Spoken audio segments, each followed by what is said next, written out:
अस्मदाचार्य पर्यन्तां वन्दे गुरु परंपरां। वाक्यकारं वररुचिं भाष्यकारं पतंजलिं पाणिनिं सूत्रकारं च प्रणतोऽस्मि मुनित्रयम्। सर्वेभ्यो नमो नमः। आपका स्वागत है।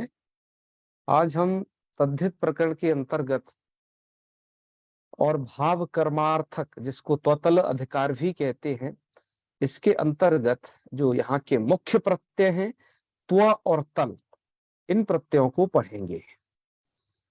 इन प्रत्ययों से संबंधित आज हम मुख्य रूप से दो सूत्र पढ़ने हैं, जिसमें एक है तस्य भाव त्वत्तलौ और दूसरा है आच त्वात्।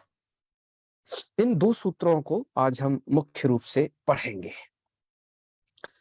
और साथ में जानेंगे भाव किसे कहते हैं इस बात को, और त्वतल प्रत्यय लगने पर और क्या क्या शब्द बन जाते हैं, उनका अर्थ क्या होता है, इसकी जानकारी आज के वीडियो में आपको मिलने वाली है।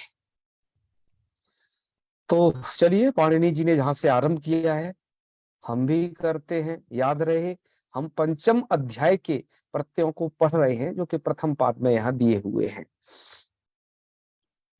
अब क्रम प्राप्त त्वतल का निरूपण कर रहे हैं, जो कि इस प्रकरण के लिए मुख्य प्रत्यय हैं उनका। उसके लिए पाणिनि जी ने सूत्र दिया है तस्य भावस्त्वतलौ। तस्य से यहाँ पर लेना है षष्ठ्यंत समर्थात भावः इत्युक्ते भाव इत्यर्थे त्वतलौ एतौ प्रत्ययौ स्तः। त्व और तल ये दो प्रत्यय हो जाते हैं। अब यहाँ पर त्व और तल प्रत्यय की स्थिति आपको समझ आ रही होगी, किंतु भाव किसे कहते हैं। यह भाव पीछे जैसे आपने पढ़ा था लह कर्मणि चा भावे चा कर्म के भ्य में जिस प्रकार का भाव है, वहां पर भावा कहते थे क्रिया को। भाव में प्रत्यय विधान करना का मतलब वहां दीक्षित जी के आए हैं भावो भावना सैवोत्पादना सैव च क्रिया, किंतु यहाँ पर ऐसा नहीं है। यहाँ का तस्य भावत्व तलु में जो भाव शब्द है उसका अर्थ अलग है। अतः वृत्ति में वरदराजाचार्य जी लिखते हैं प्रकृति जन्य बोधे प्रकारो भावः। ये भाव की उन्होंने परिभाषा दी। इसको दूसरे टीकाकारों ने ऐसे भी लिखा है प्रकृति जन्य बोधे प्रकारी भूतो अर्थ एव, कहीं पर धर्म है भाव प्रत्यार्थ। इस प्रकार से भी यह लिखित में मिलता है। तो यहाँ पर मूल कारण ने तो दे दिया प्रकृति जन्य बोधे प्रकारो भाव, लेकिन इसका शब्दार्थ सही सही छात्रों को समझाना आवश्यक है, आपको भी ये समझना आवश्यक है।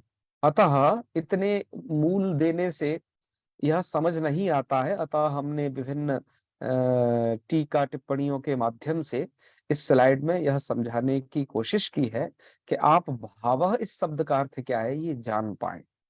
पहले मूल कार ने जो पंक्ति दी है उन पंक्तियों का अर्थ स्पष्ट करेंगे। देखो, मूल कार ने यहाँ पर कहा है प्रकृति जन्य बोधे, तीन शब्द हैं इसमें, प्रकृति जन्य बोधे प्रकारो भावः।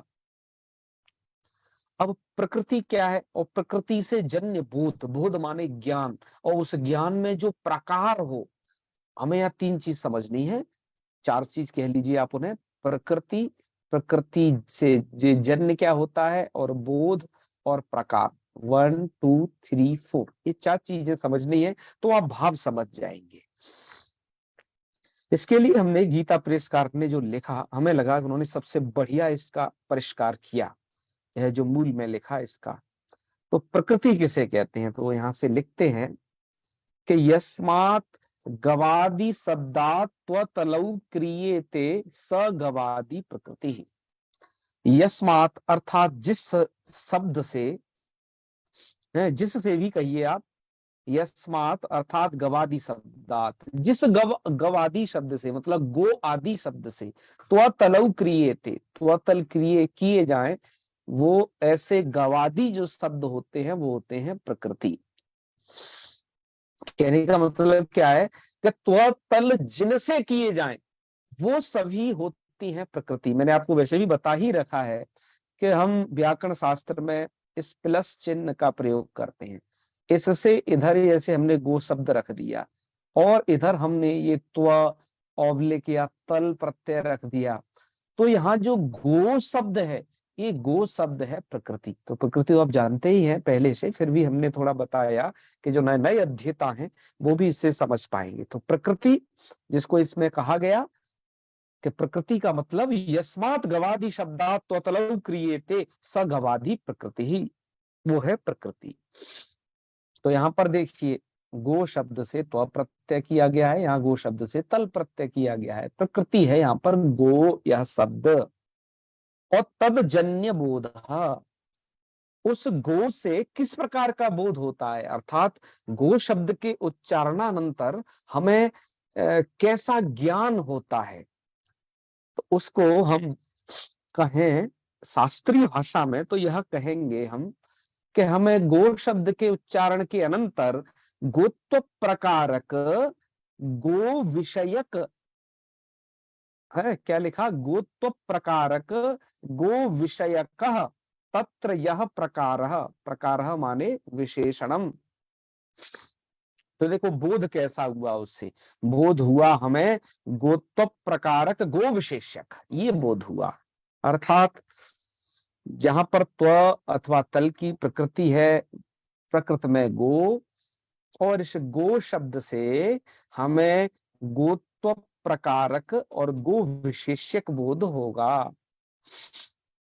अब ये प्रकार क्या है, प्रकार का मतलब होता है विशेषण। आप न्याय शास्त्र को यदि पढ़ते हैं, जानते हैं, तो देखिए कुछ वहां के पारिभाषिक शब्द हैं, जैसे ये है प्रकार। प्रकार का मतलब होता है विशेषण, प्रकार शब्द का अर्थ होगा विशेषण। तो हम कह रहे हैं गोत्व प्रकार, प्रकारक, एक कस क और दे दिया, मतलब इसमें बहुब्रीहि कर दिया, यानी कि गो शब्द के श्रवणानंतर हमें गोत्व प्रकारक और गो विशेषक बोध होता है। गोत्व प्रकारक का तात्पर्य यह है कि गोत्व प्रकारः यस्मिन्, प्रकारः इत्युक्ते विशेषणम यस्मिन्, और गो विशेषक अर्थात गाय है विशेष्य जहां, यह यस्मिन् है, गो विशेष्य यस्मिन् सह गो विशेष्य का, ये बहुब्रीहि समास होने से क इधर अतिरिक्त सुनाई दे रहा है ये। तो हमें गो शब्द के श्रवणानंतर कैसा बोध होता है कि उसमें गोत्व प्रकार है और गो विशेष्य है। तो प्रकार आप समझ गए होंगे, विशेष्य समझ गए होंगे। यहाँ पर न्याय शास्त्र में जैसा आप जानते हैं कि इसको प्रकार शब्द से कहा विशेषण को, तो प्रकारः तो मूल में लिख भी रहे हैं, प्रकारः माने विशेषणम, और वो विशेषण कैसा है, गोत्वादि रूपः, गोत्वादि रूपः यानी कि गो है उसका स्वरूप। तो कहने का तात्पर्य क्या हुआ कि गो शब्द त्व की जो प्रकृति है अथवा तल की जो प्रकृति है, उसमें गोत्व प्रकार है, और प्रकृति जन्य बोध में जो प्रकार होता है उसी को भाव कहते हैं। अर्थात गोत्व, गोत्व माने कि गायपना, अश्वत्व माने कि उस समय अश्वपना है।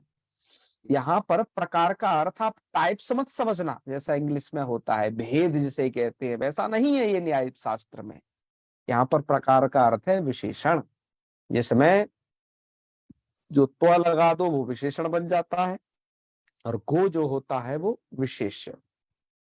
यानी कि गोत्व का मतलब ये समझे जिसके कारण आप गाय को पहचानते हैं। जैसे आप एक जगह गाय को देख करके, मतलब एक गाय आपने देखी, और उस एक गाय को देखने के बाद अन्यत्र भी कहीं आप जाते हैं, किसी दूसरे स्थल पर, तो वहां पर भी वैसी आकृति विशेष को देखकर आप बता देते हैं कि ये गाय है। तो जो आपने जो आकृति विशेष उसका देखा, वही गोत्व गोपना, जिसमें आपने शासना, लांगूल, ककुत, खुर, विषाण इनको एक साथ देखा, तो ऐसी जो आपके में आकृति बनी वह है गोत्व। और उसके आधार पर आप अन्यत्र भी पहचान लेते हैं। ऐसा थोड़ी ना है कि हर एक पिंड में आपको बतलाना पड़ता हो कि नहीं ये गाय है, ये गाय है। नहीं नहीं, आप एक जगह देखते हैं और दूसरी जगह गाय को देखते ही, क्योंकि आपने उसमें गोत्व इसका दर्शन किया, अतः आप उसे पहचान लेते हैं।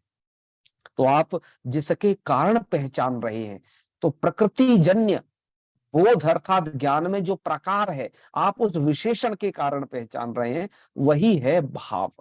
जिसको ऐसे भी कह सकते हैं, प्रकृति जन्य बोधे प्रकारीभूत अर्थ। प्रकारीभूत जो अर्थ है वो भाव प्रत्यार्थ है।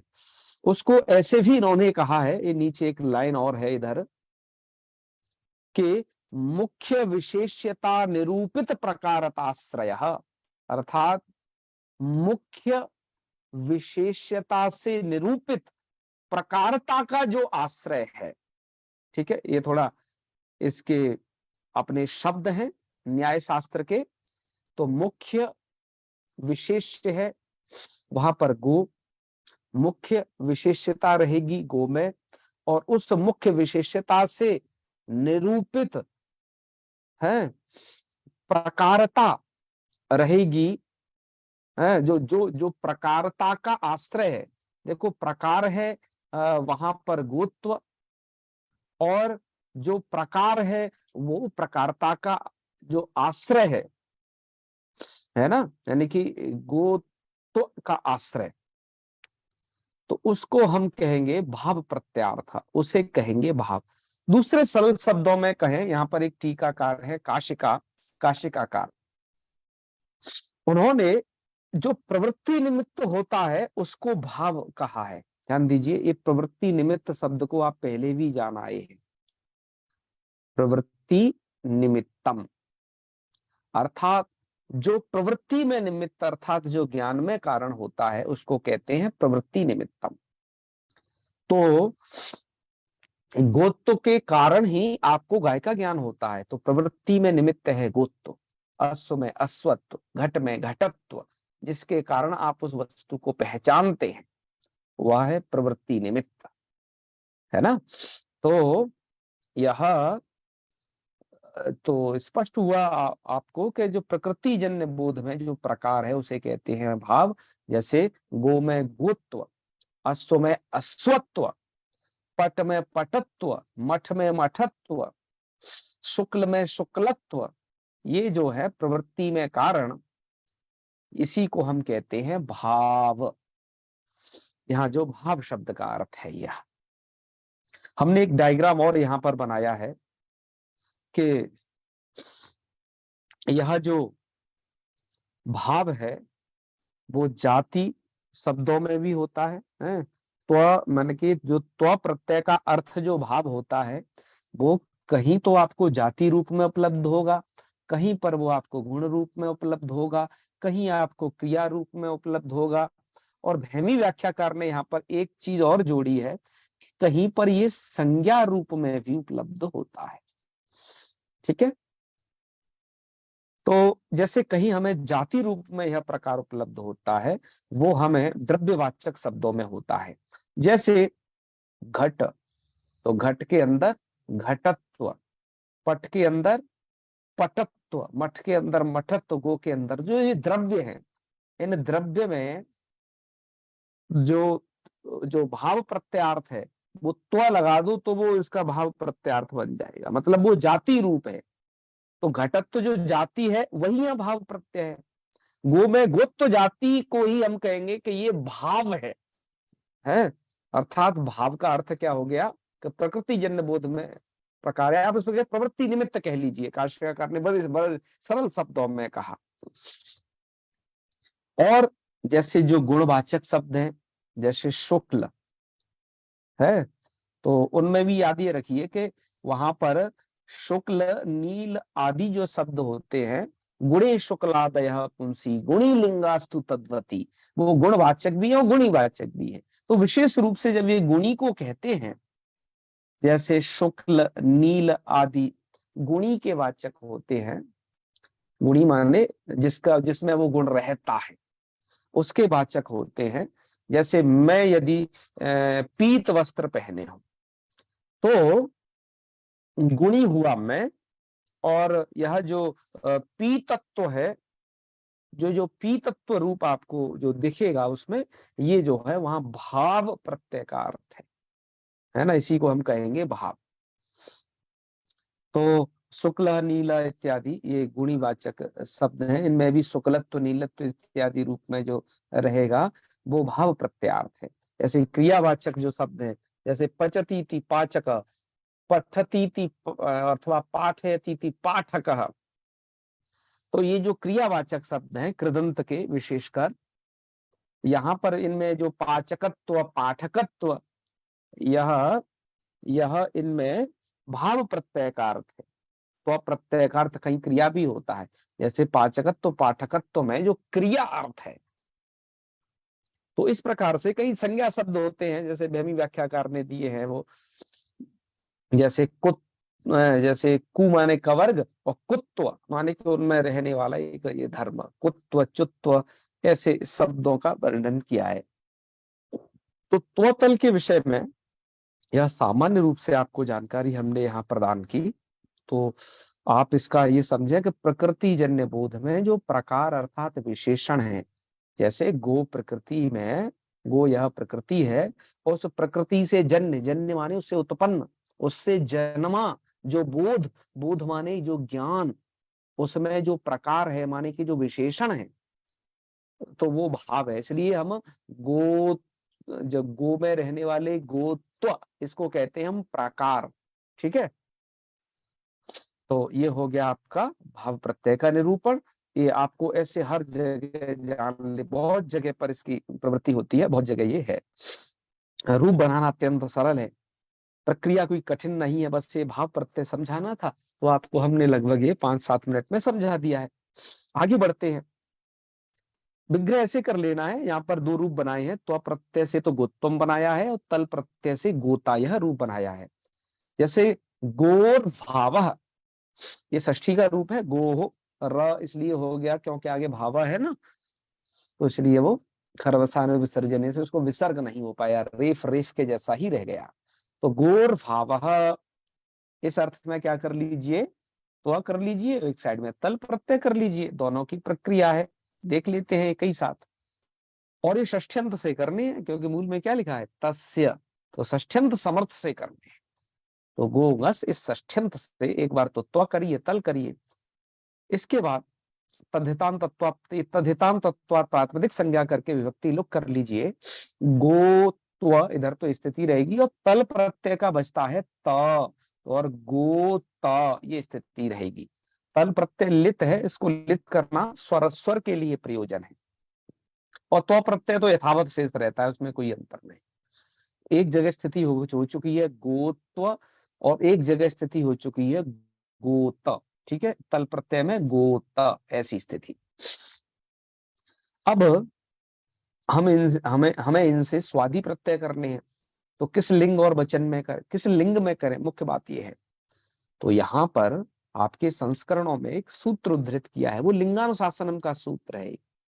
त्वांतम क्लीवम, क्या है, त्वांतम क्लीवम, अर्थात जो शब्द त्वांत होंगे, त्वांत मतलब जिनके अंत में त्व लगा होगा, वो क्लीवम अर्थात वो नपुंसक लिंग वाले ही होते हैं। इसलिए हमने सु को हम करके गो शब्द से गोत्वम बना लिया, क्योंकि ये त्व लगने से त्वांत है, उसे हमें नपुंसक लिंग में ही प्रयोग करना है। इसलिए जितने भी जो होते हैं ना, घटत्वम पटत्वम मठत्वम गोत्वम अश्वत्वम महिषीत्वम, ये सब के सब नपुंसक लिंग ही होते हैं, ये सभी शब्द।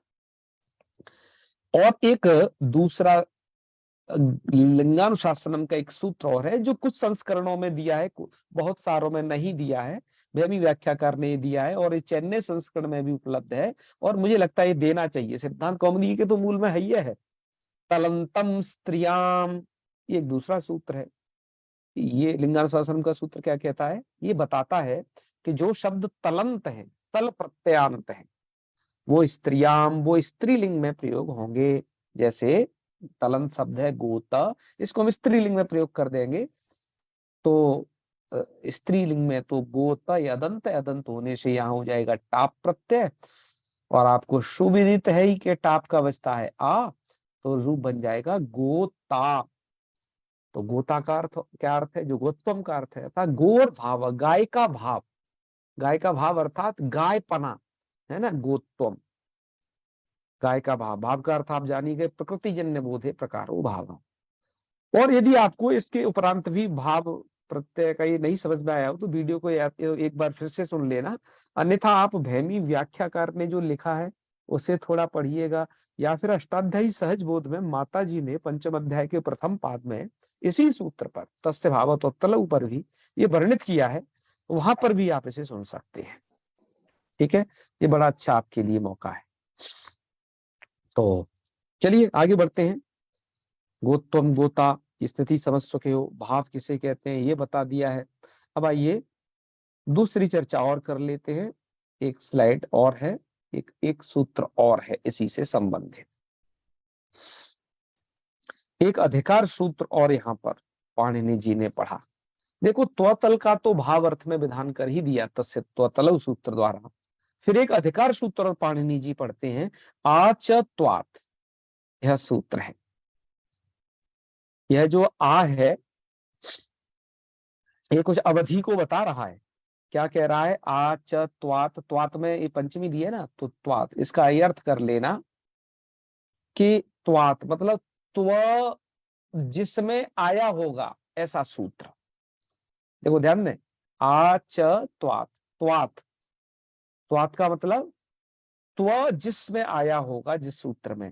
तो देखिए एक यह सूत्र है आच त्वात 5-1-120 का अष्टाध्यायी में, और आगे चल के 5-1-136 पर एक ऐसा सूत्र आया जिसमें त्व शब्द पढ़ा गया, तो इसी को कहा गया आचत्वात् है के अर्थात ये जो सूत्र आगे आ रहा है ब्रह्मणस्त्वः इत्यतः प्राक, इस सूत्र से पहले पहले तक त्वतलौ अधिक्रियेते, त्व और तल का अधिकार चलेगा। देखो ये है वो अधिकार सूत्र जो कि निर्धारित करता है कि त्व तल का अधिकार कहां तक चलना है। तो कहां तक, आचत्वात् से लेकर के व्रम ब्रह्मणस्त्व इत्यतः प्राक। मैं अष्टाध्यायी के अंतर्गत इसकी आपको कंडीशन लोकेशन दिखा देता हूं। मैंने जो प्रथम स्लाइड बनाई थी उसमें भी इसको वर्णित किया था, एक बार आप ध्यान से देखें, ये वाली वो स्लाइड थी, कल ही परसों के वीडियो में बस आपको ये बताया है। आचत्वात् अधिकारो अयम, त्वतल का अधिकार है, कहां तक, ब्रह्मणस्त्व तक। तो वो कहां तक है, ये देखिए ये सूत्र है ब्रह्मणस्त्व, सब क्रमशः है, देखो 121, 22, 23, 24, 25, 26 और 29, ये तो सब देखा 135, 136। यहीं पर ये पंचम अध्याय का प्रथम पाद भी समाप्त हो जाएगा, और यहीं तक गया है इस आचत्वात से लेकर के इससे, और ब्रह्मणस्त्व यहाँ तक, ये त्वतल का अधिकार इतना है। माता जी ने इस को ऐसे दर्शाया है त्वतलाधिकार, इस प्रकार से। तो इतने सारे सब सूत्र आते हैं इसके भीतर, इसमें से कुछ ही सूत्र दिए गए हैं, लौक सिद्धांत कौमुदी में सभी नहीं है, मैंने आपको बताया भी है ना। तो इसलिए अर्थ माता जी ने इधर लिख भी दिया था कि आ तस्मात् त्व शब्द त्व संशब्दनात् यदितः ऊर्ध्वम अनुक्रमिष्यते तत्र त्वतलौ प्रत्ययो अधिकृतौ वेदितव्यौ, ये अर्थ भी लिखा था। आइए हम वर्तमान स्लाइड में लौटते हैं और आज के इस विषय को भी स्पष्ट करते हैं। तो आप ये समझ गए होंगे कि सूत्र का अधिकार कहां तक चलना है, ब्रह्मणस्त्व इत्यतः प्राक त्वतलौ अधिक्रियते। अब प्रश्न ये उठ रहा है यहाँ पर कि त्वतल का अधिकार क्यों चला रहे हैं, क्यों, क्योंकि अभी आपने निरूपण कर ही दिया है तस्य भाव त्वतलौ का। तो तस्य भाव त्वतलौ का जब निरूपण कर दिया, अर्थात भाव अर्थ में त्वतल प्रत्यय का सामान्य विधान आपने कर ही दिया, तो अब आचत्वात के द्वारा इस त्व और तल के अधिकार के चलाने की जरूरत क्या पड़ गई? अर्थात जो चीज सिद्ध नहीं है उसके लिए प्रयत्न करना चाहिए। जब तस्य भाव त्वतलु के द्वारा भाव अर्थ को कहने के लिए सामान्य लेना त्वतल का विधान कर दिया, तो फिर अधिकार काहे चला रहे हैं? ये प्रश्न होता है। उसके लिए उत्तर मूलकार ने लिखा कि अपवादई सह समावेशार्थम इदम, अर्थात जो अपवाद सूत्र हैं उन अपवाद सूत्रों के साथ समावेश हो जाए, अर्थात त्वतल के कुछ अपवाद भी इस 136 सूत्र तक मिलने हैं, क्योंकि ये सूत्र है ना ब्राह्मणस्त्व, वो ब्राह्मणस्त्व 136 नंबर तक का, तो 120 से लेकर के 136 तक कुछ अपवाद सूत्र भी पढ़े गए। अब पाणिनि जी ये चाहते हैं कि वहां पर जो अपवाद है वह भी हो जाए और यह उत्सर्ग शास्त्र है ये भी बना रहे, और ये किसी बिना प्रयत्न के हो नहीं सकता है। इसलिए पाणिनि जी ने अपवाद सूत्रों के साथ भी त्वतल प्रत्यय हो जावे, यानी कि अपवाद रूपेण जो प्रत्यय हो रहा है वो हो। जैसे इस त्वतल का आगे अपवाद पढ़ा जाएगा, इमनिच वगैरह जो ये प्रत्यय हैं आगे हम पढ़ेंगे कल से उन्हें, वहां पर उन प्रत्ययों के द्वारा, क्योंकि वो विशेष सूत्र के द्वारा विधान है, बाध होना चाहिए, किंतु पाणिनि जी ने आचत्वात जो आरंभ कर दिया, इससे यह लग रहा है कि अपवाद वाले प्रत्यय होंगे तो होंगे ही, और साथ में त्वतल भी हो ही जाएंगे। इसलिए इसलिए आचत्वात से त्वतल का फिर से आरंभ कर दिया। तस्य भाव त्वतल से सिद्ध है, आचत्वात अधिकार सूत्र को फिर से चलाना ये बताता है पाणिनि जी का कि यहां पर अपवाद सूत्रों के साथ भी इसका समावेश हो जाएगा और त्वतल प्रत्यय वहां पर भी होंगे, तो वो प्रत्यय तो होगा ही होगा और साथ में त्व और तल प्रत्यय भी हो जाएंगे। ये पहला उत्तर रहा। तो इसलिए देखो क्या होगा, जब प्रथु शब्द से आप इमनिच करेंगे तो प्रथोर भाव प्रतिमा भी बनेगा और प्रथुत्वम और प्रथुता भी बनेगा, तीनों सही होंगे। ये कहने का भाव है। अपवादई सह समावेशार्थम इदम, इदम आने के आचत्वात इदम सूत्रम।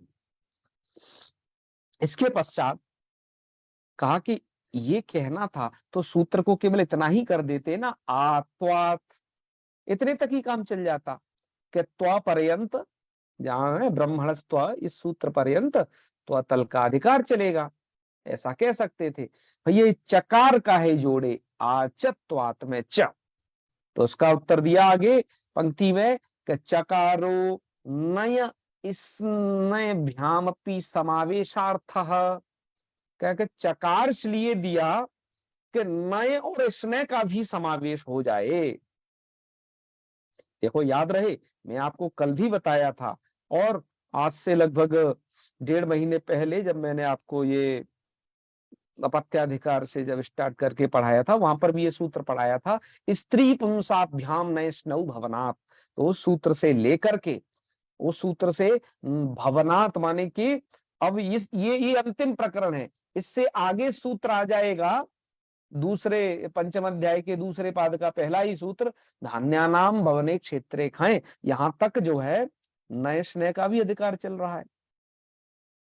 तो ध्यान ध्यान दीजिए, स्त्री पुंस शब्द से नए स्नेह के का भी अधिकार साथ ही साथ यहाँ चल रहा है। तो चकार इसलिए पढ़ दिया कि नए स्नयाभ्यामपि समावेशार्थ, कि नए और स्नेह शब्द का भी समावेश हो जाए, अर्थात नए जो स्नेह ये प्रत्यय है ये क्रमशः स्त्री और पुम शब्द से विधान किए जाते हैं, तो इनका भी यथासंभव समावेश हो जावे।